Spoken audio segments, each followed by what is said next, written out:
அஸ்ஸலாமு அலைக்கும். இன்னைக்கு மஸ்கெட்டு ஜவ்வரிசி அல்வா செய்ய போகிறேன். இந்த பவுலுக்கு 4 பவுலு தண்ணி,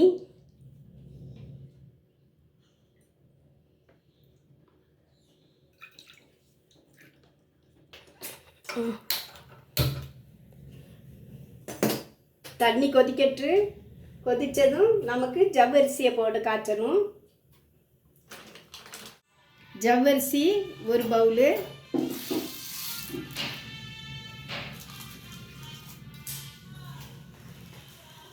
நல்லா காய்ச்சணும். இது பொடி ஜவ்வரிசி நினைக்க நல்லா இருக்கும். எனக்கு பொடி ஜவ்வரிசி கிடைக்கல. எனக்கு பருஞ்சவ்வரிசி தான் வீட்டில் இருந்து நான் அதை வச்சு இந்த ரெசிபி செய்தேன்.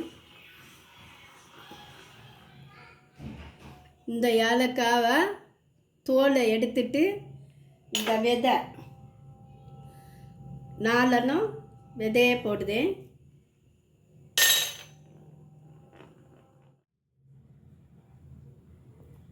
சர்க்கரை இதுக்கு 1½ ஸ்பூன் சர்க்கரை போடுதேன்.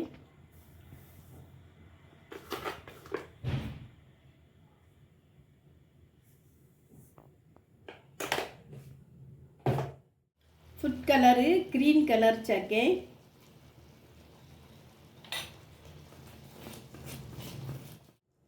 நெய் 1 ஸ்பூனு,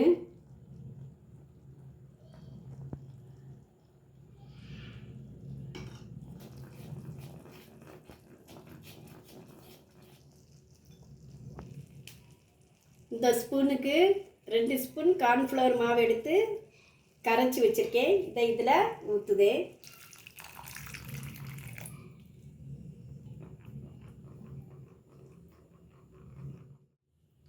பாதாம் 10 பாதாம் ஊற வச்சு தொலி எடுத்து வச்சுருக்கேன். இதை இதில் ஆட் பண்ணுவேன்.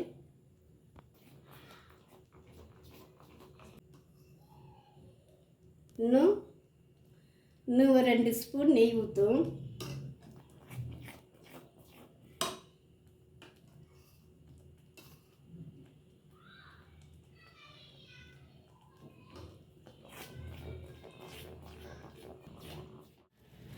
பாருங்க பபிள்ஸ் எப்படி வருதுன்னு பாருங்க.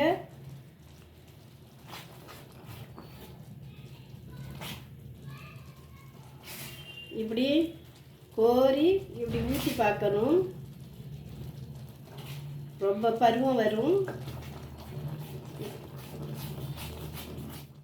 ஒரு ட்ரையில் நெய் விட்டு அதை எல்லா இடம் தடவுதேன். கேஸை ஆஃப் பண்ணிடலாம்.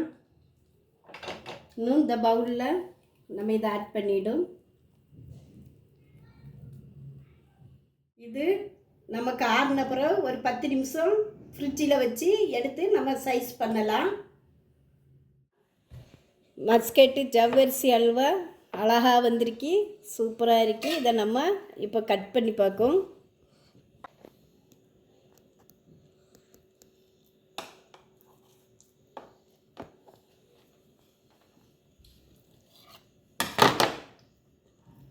பாருங்க எவ்வளோ அழகாக இருக்கு. இதே மாதிரி நீங்களும் செய்து பாருங்கள். குழந்தைகளுக்கெல்லாம் கொடுங்க. ரொம்ப சூப்பராக இருக்கு. நம்ம வீட்டிலே செய்தது. இது மலேசியாவில் ரொம்ப ஃபேமஸானதான். ரொம்ப சூப்பராக இருக்கு. சாப்பிட்டு பாருங்கள். லைக் பண்ணுங்கள், ஷேர் பண்ணுங்கள், சப்ஸ்கிரைப் பண்ணுங்கள், கமெண்ட் பண்ணுங்கள். மறக்காமல் பெல் ஐக்கானை கிளிக் பண்ணுங்கள். அஸ்ஸலாமு அலைக்கும்.